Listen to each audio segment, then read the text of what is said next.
April the 19th, 2023.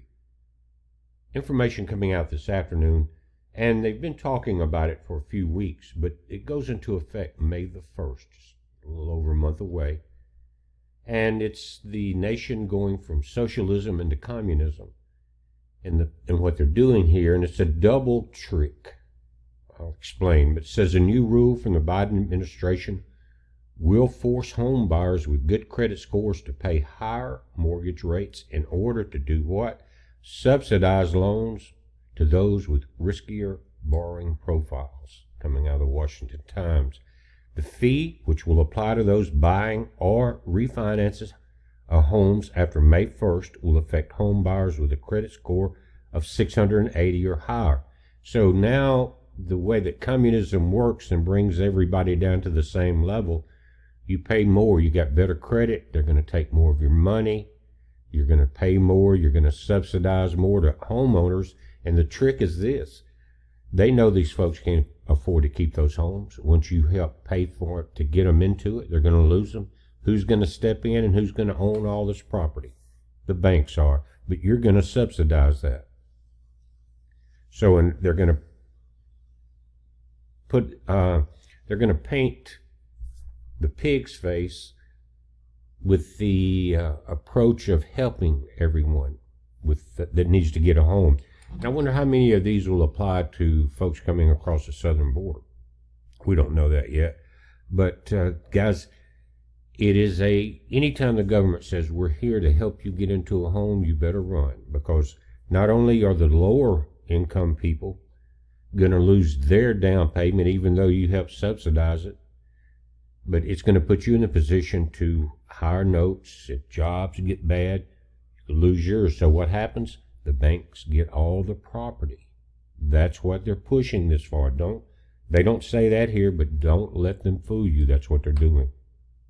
It says the fee, which will affect home buyers with credit scores of 680 or higher, will amount to roughly $40 per month on a home loan of $400,000 or nearly $500 a year. Home buyers who make down payments of 15 to 20% will be hit with the largest fees. So the more you pay down to get your notes down, the more you're going to pay for other people's homes. It's communism. According to those in the industry, the change will frustrate home buyers with high credit scores, as well as those looking to refinance, as they're being punished for having strong financial positions.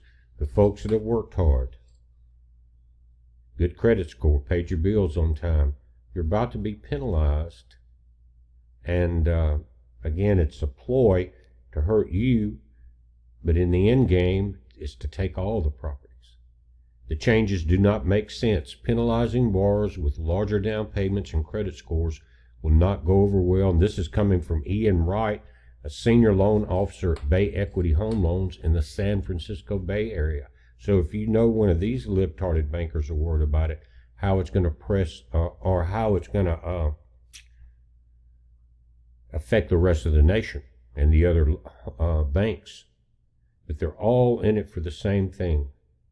Get your money, help them pay their bills, and then they're going to take everything. It overcomplicates things for consumers during a process that can already feel overwhelming with the amount of paperwork, jargon, etc. Confusing the borrower is never a good thing. Wright also said that the rule will cause customer service issues for lenders and individual loan officers when a consumer won't understand why their interest rate and fees suddenly changed. I'm all for the first-time buyer having a chance to get into the market, but it's clear these decisions are being made by folks that aren't being made by folks that understand the entire mortgage process. The new fees will create extreme confusion as we enter the traditional spring home purchase season, said David Stevens, a former head of the Mortgage Bankers Association, who served as a commissioner of the Federal Housing Administration during the Obama administration. Guys, if these folks are worried about it, everyone should be concerned. But when you start affecting the deep state's money, they're going to complain.